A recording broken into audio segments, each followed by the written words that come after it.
Bismillah ar-Rahman ar-Rahim. Alhamdulillah wa salatu salam ala Rasulullah. Continue reading from Imam Al-Ghazali's Deliverance for Error, Al-Munqadh min al-Dalal. And we are still reading the third class of seekers, the Ta'limis, the Batinites, the Esoterics,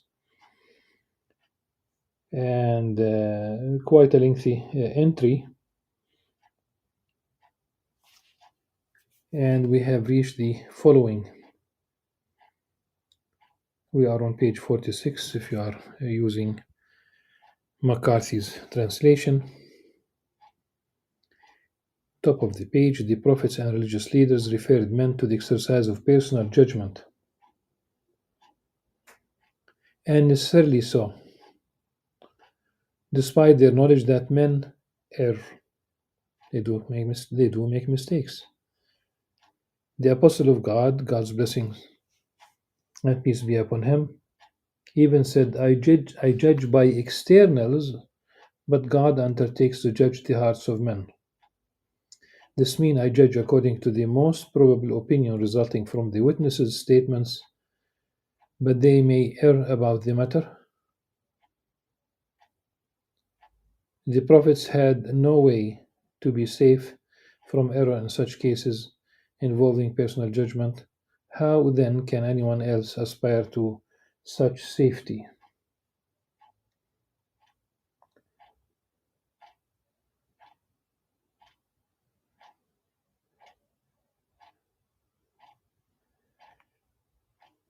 A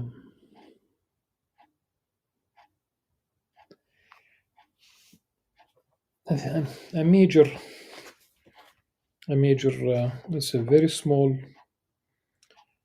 It's here in the English. I judge according to the most probable opinion resulting from the witnesses' statements. There's the explanation of Imam Al-Ghazali, but they may err about the matter. Indeed,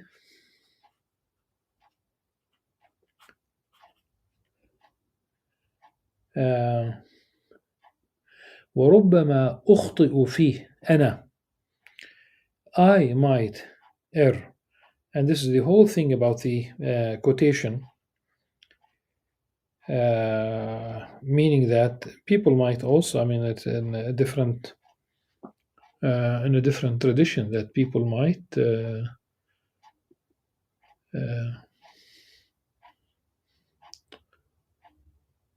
use false witnessing in their own favor of somebody. So the Prophet here is judging amongst people, not as a human judge. Now, another thing that we need to address: this is not a hadith. It does. The translator himself said that in a certain copies it seems that the tradition is not there. The problem is not that in some copies it's there and some copies it's not there. It is not a prophetic tradition. Imam Al-Iraqi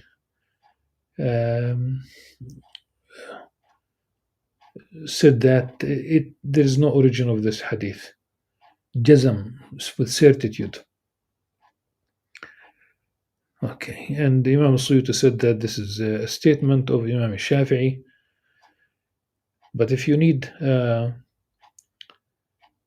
hadith, a sound tradition, there are a couple of sound traditions that could be used in this context. The hadith of the Prophet ﷺ, هَلَّا شَقَقْتَ عَنْ قَلْبِهِ, that the judgment, the context for this hadith, I don't want to go into details, but it's judging a non-Muslim who said Ashhadu la ilaha illallah Ashhadu Muhammad Rasulullah. He did bear witness, which is the necessary. How do people become Muslims? That's exactly what they say. Now, the companion in this context simply said that this non-Muslim said so out of fear of being killed. Okay, And the Prophet ﷺ ultimately said, هَلَّا شَقَقْتَ عَنْ قَلْبِهِ. Did you really check? Like, did you have access to his heart? You say that he said the Shahadatain based on fear. Do you have access to his heart? Of course, the answer is no. We have no access to people's hearts.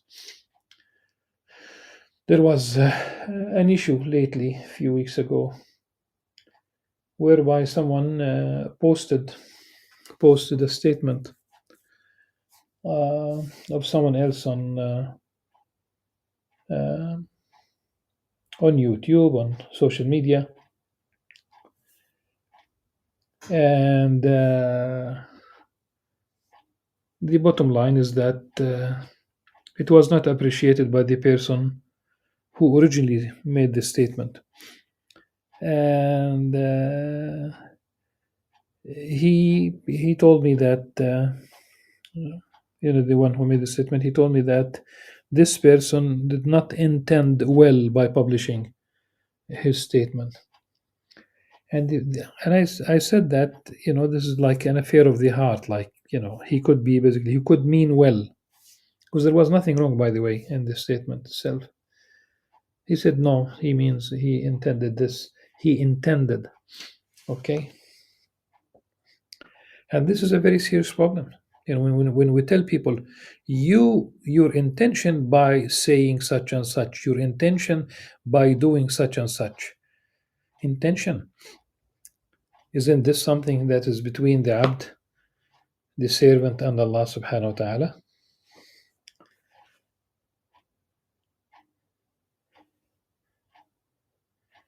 And in Sahih Muslim, there is a beautiful tradition, to the effect. I have the Prophet ﷺ said, I have not been ordered to dig, people's hearts, nor to split open their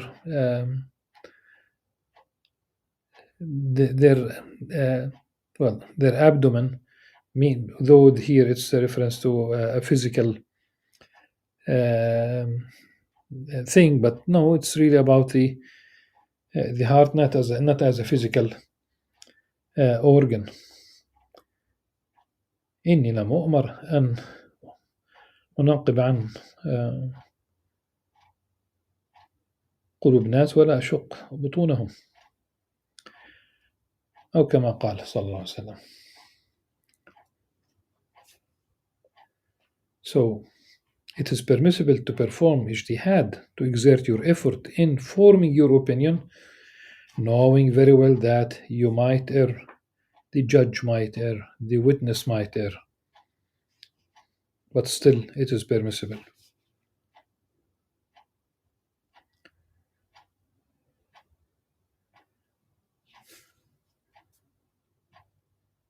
The prophets had no way to be safe from error in such cases involving personal judgment. How then can anyone else aspire to such safety? At this point, Talimites, the Batinites, raise two difficulties. They have two questions. One of them is their statement, even though what you say might be true in cases of fiqh, meaning the law, the sharia, involving personal judgment, it is not true regarding the basic articles of belief. For one who errs in these is inexcusable. How then can one find a way to safety from error in these matters? I reply, Imam Al-Ghazali is speaking. The basic articles of belief are contained in the book and the Sunnah, the book, the Quran. And what is beyond that is a matter of detail. Anyone engaged in dispute about further matter of detail will find the truth about it by weighing it in the correct balance. Vis-a-vis the scales mentioned by Allah subhanahu wa ta'ala, by God Most High in His book, these are the five which I have mentioned in the book of the correct balance. Al-Qistas al-Mustaqim. Al-Mustaqim, the straight, the just, correct, sound. But since it is mentioned as a as a title of the book here, we just stick with it, the book of the correct balance. The adversary may say, your opponents disagree with you about that balance. I reply, it is inconceivable that anyone understand that balance and then that balance and then disagree about it. For the Talimites will not disagree about it because I have deduced it from the Quran and I learned it uh, therefrom. Nor will the logicians disagree about it because it accords with the conditions they lay down in logic without clashing with them. Nor will the Muslim theologian, if you will, disagree about it because it agrees with his statements on the proofs of speculative matters by which the truth in Kalam questions become known. My adversary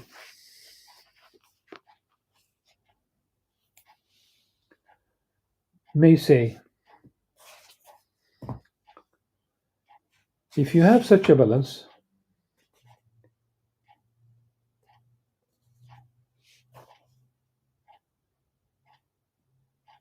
at your disposal, then why do you not remove the disagreement existing among men? I reply, were they to hearken to me, I would remove the disagreement among them.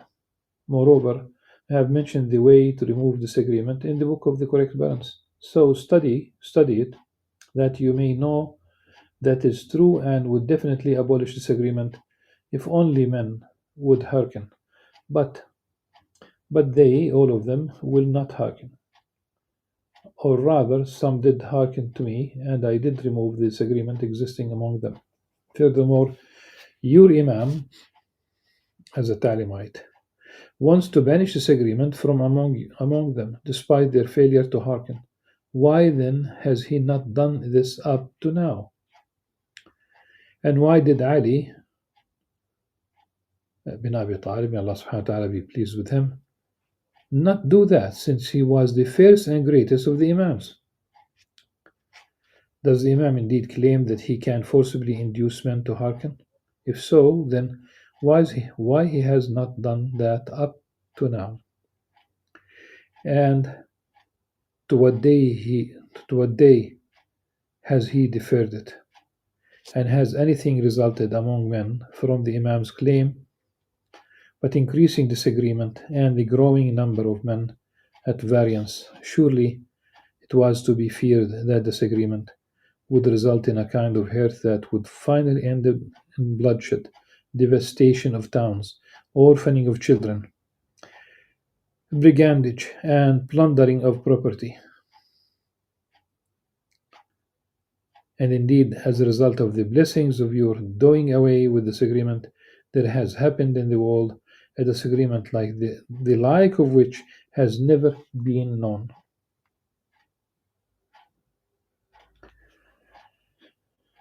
Of course, Imam Ghazali is sarcastic about these blessings. In fact, it's just like life on earth is about ironing disagreements or living with disagreements or making space to disagreements as long as they don't pose uh,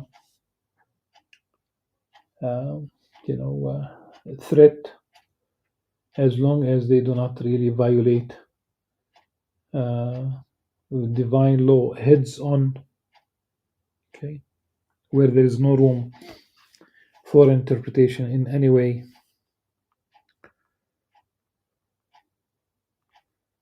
The issue is that they keep talking about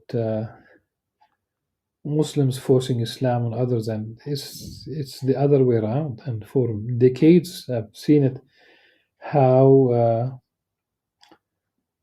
especially Western norms. I would not say values really. Western norms are being forced on Muslims, whether it's about women, whether it's about same-sex marriage, whether it's they have it, they if they don't want anything to be illegal in their societies, you know, and they think this is the best way of life, just don't really uh, try to force it on us. And behind this, there are certain uh, basic ideas about how societies are run best.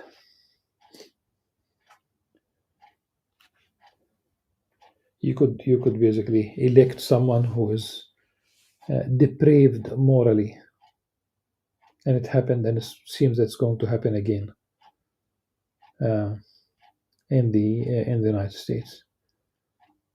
Just leave us alone. Just leave us alone.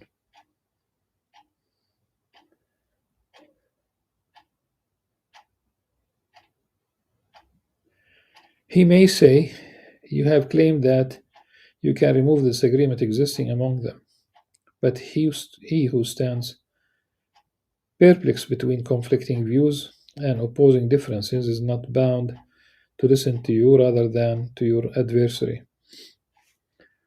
Most of the adversaries disagree with you, and there is no difference between you and them. This is their second difficulty, and I reply, first of all, this objection may be retorted against you, for when you invite the perplexed person to listen to you, he may say, why are you any better than those who oppose you?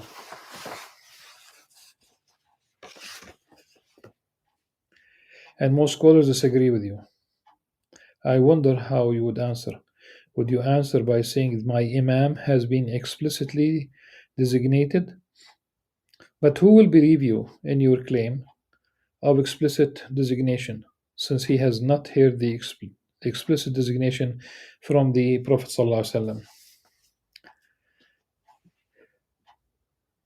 All he hears is your claim, accompanied as it is by the scholars' disagreement on your forgery and lying. But grant that he concedes to you the explicit designation of your Imam.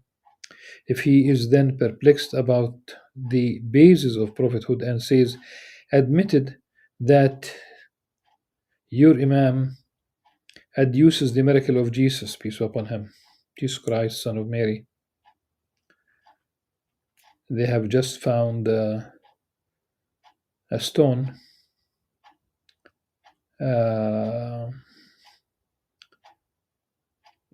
with writings in Greeks, here in Greek, in Palestine, where the stone begins with Jesus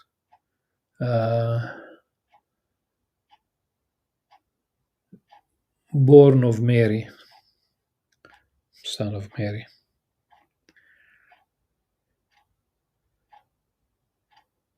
1500 years old.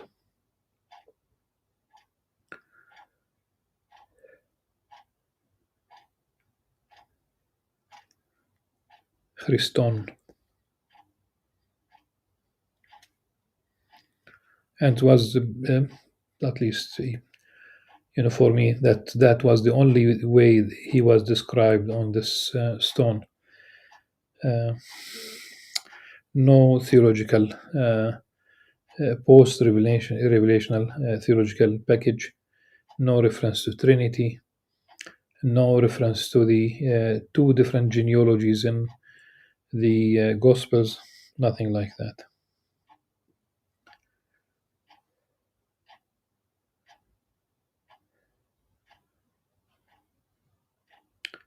So, admitted that your Imam reduces the miracle of Jesus, peace upon him, and avers, the proof of my veracity is that I shall bring back to life your dead father. Then he actually does so and declares to me that he is in the right. Yet how do I know his veracity? For not all men recognize the veracity of Jesus, peace upon him. Yes. By virtue of this miracle, you know, on the contrary, the matter was beset with certain difficulties, which could be answered only by subtle intellectual reasoning. But in your view, intellectual reasoning is not to be trusted. Moreover, one cannot know that a miracle proves a prophet's veracity unless he also knows magic and distinguishes between it and the miracle, like the magicians of the Pharaoh. How they knew that we talk about a sign from God, about a miracle, and not about magic, and this is why they submitted to the will of God immediately, all of them at once. Submission, it's really what Islam is all about.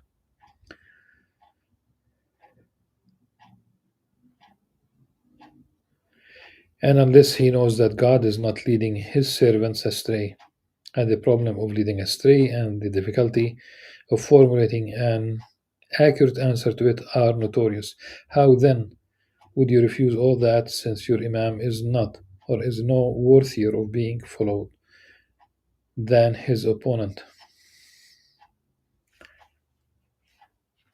Uh, just for the sake of whether we talk about a Muslim who does not know or a non-Muslim, especially amongst the people of the book, since Jesus Christ is mentioned here in terms of quickening the dead, uh, maybe I'm simply stating the obvious, but nevertheless, Islam is uh, the only second religion that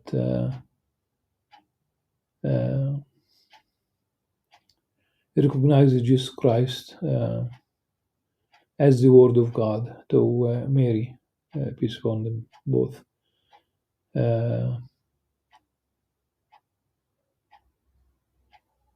And that he, in fact, we have certain things in the Quran that are not there anywhere, even in Christian sources, like Jesus Christ, peace upon him, speaking in the cradle. So Mary, when Maryam alayhi salam, when she went home, because she did at one point, she gave birth and she went home, and 2,000 years ago, it must have been a shock, and the Quran does attest to this. Jesus Christ spoke to her. The Muslim scholars differ about whether it was Jesus Christ or the archangel Gabriel. فناداها, he called on her, he spoke to her. 100% it must be Jesus Christ, peace upon him, because he assured her, like, Mom, here I am, I talk, I'll defend you, just go home and have a vow of silence, I'll take care of the rest. She was the only one to carry her own lawyer, literally on, carrying her own son, her baby, who defended the integrity of his mother. But related to, so that we will not, divert for too long. Related to this pages that in the Quran recognizes that Jesus Christ, peace upon him, did perform miracles. The quickening the dead, for example, healing the blind, the leper, etc. All of these miracles took place in the Quran as well. The difference is it is always followed in the Quran by leave of God. بإذن الله. بإذن الله.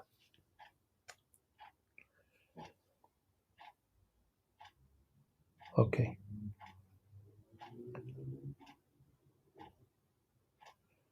Then he will go back to the rational proofs of which he disapproves, and his adversary will adduce similar.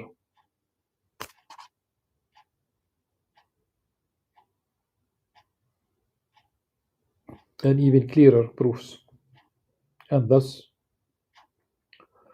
this difficulty has indeed been retorted against them in such a powerful way that, were they to unite from first to last to give some answer to it, they would be unable to do so. This trouble has arisen simply from a group of ineffectual men who disputed with them, not by using the method of retort, but by attempting to give a direct answer. The latter calls for lengthy discussion and does not quickly reach minds, nor is it suitable for silencing adversaries. Some may say this is the argument by retort, but is there a reasoned answer to their claim? I reply, certainly. The answer to it is that were the perplexed person to say that he is perplexed without specifying the problem about what about which he is perplexed, one should say to him, you are like a sick man who says that he is sick but does not specify his illness and yet requests a remedy for it. He should be told that there exists no cure for sickness in general, but only for a specific sickness such as a headache or an attack of diarrhea or something else. Likewise, then, the perplexed person must specify what perplexes him. If he specifies the problem, you then inform him of the truth about it by weighing the matter with the five scales. No one understands these without also acknowledging that this is the true balance and that one can have confidence in whatever is weighed in it. So let this balance be understood. Then one will also understand the soundness of weighing with it, just as the student of arithmetic understands arithmetic itself as well as the fact that his arithmetic teacher knows arithmetic and teaches it correctly. I have already explained all that in the book of the correct balance in the compass of 20 folia. So let it be studied there. My present aim is not to show the wrongness of their doctrine, for I have already done that in my book Al-Mustadhiri, Fadaih al-Bataniyah. We spoke about it earlier. Number two, in my book, the proof of the truth, Hujjat al-Haq, an answer to some of their arguments proposed to me in Baghdad.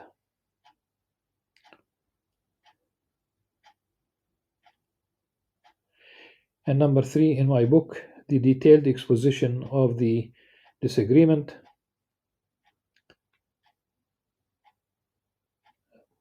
مفصل الخلاف, which contains 12 sections, as a reply to arguments proposed to me in Hamadan.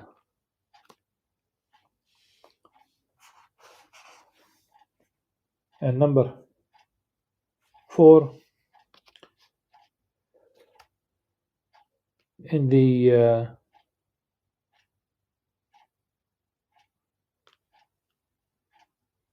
in my book, here translated as a darj, it could be بالدرج الدرج المرقوم بالجداول, which deal with some feeble arguments of theirs proposed to me in Tus. And number five, in my book The Correct Balance, an independent work aimed at explaining the scale of weighing knowledge and showing that he who fully understands it has no need of an infallible Imam. Rather, my main point here is that the Ta'limites, the Ta'limis, the Batinites, have no cure which saves anyone from the darkness of conflicting opinions. On the contrary, despite their inability to establish sound proof of the designation of the Imam, for some time we went along with them and assented to their assertion of the need for authoritative teaching and an infallible teacher, and we agreed that he was the one specified. Then we questioned them about the lore they had learned from this infallible one and proposed to them some problems. These they did not understand, to say nothing of attempting to solve them. Then, when they were unable to do so, they referred to the hidden Imam and said there is no alternative to making the journey to him.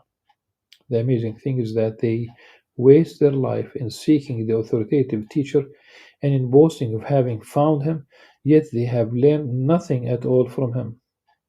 They are like a man smeared with filth who, who wearies himself looking for water, then when he finds it, he does not use it, but remains smeared with foulness. Among them was one who claimed to know some of their lore, but the substance of what he mentioned was a bit of the feeble philosophy of Pythagoras. The latter was one of the early ancients, and his doctrine is the feeblest of all philosophical doctrines. Uh, you know, Pythagoras,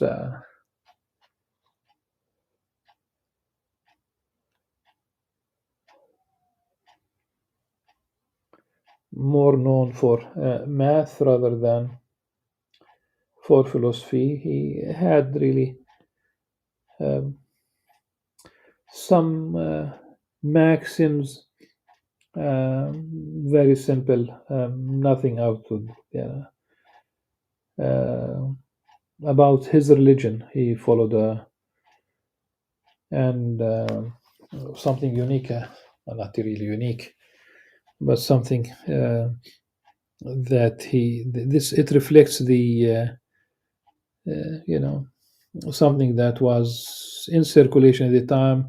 He was believed to be son of God.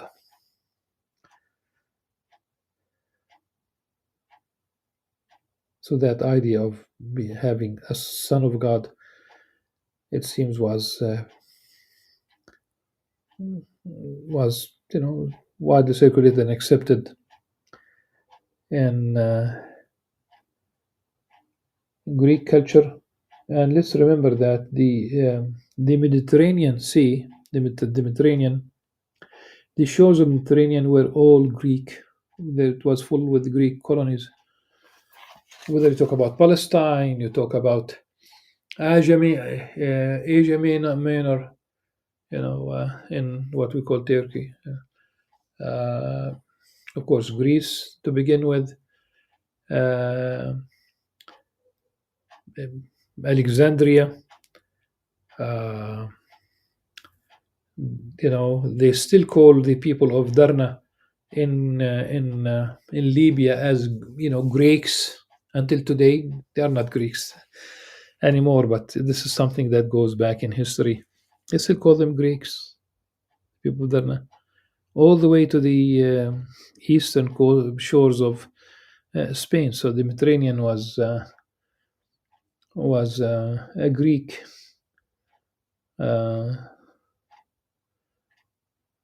sea, if you will. I'm talking about really the culture.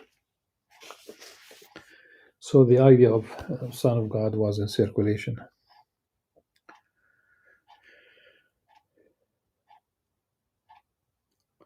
Aristotle had already refuted him and had even regarded his teaching as weak and contemptible. Yet this is what is followed in the book of the Brethren of Purity, Ikhwan Safa. And it is really the refuse of philosophy.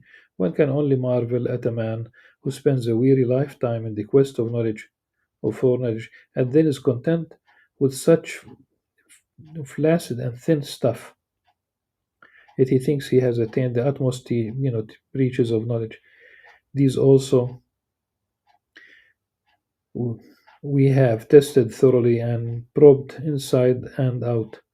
The substance of their doctrine comes down to deceiving the common folk and the dim-witted by showing the need for the authoritative teacher, and to disputing men's denial of the need for authoritative teaching by strong and effective argument. So it goes until someone tries to help them about the need for the authoritative teacher by saying, "Give us some of his lore and acquaint us with some of his teaching." Then the disputant pauses and says, "Now that you have conceded to me that much, do you seek him for yourself? For my aim was to tell you only this much, for he knows that were he to add anything more, he would he would put he would be put to shame and would be unable to solve the simplest problem. Nay, but he would be unable to understand it, let alone give an answer to it." This, then, is the true nature of their situation of the Ta'limis. So try them, and you will hate them. Thus, when we had had experience of them, we also washed our hands of them. Next is the fourth class of seekers, the Sufis, discussion of the ways of Sufis. And inshallah, this we will deal with tomorrow. القول في طرق الصوفية.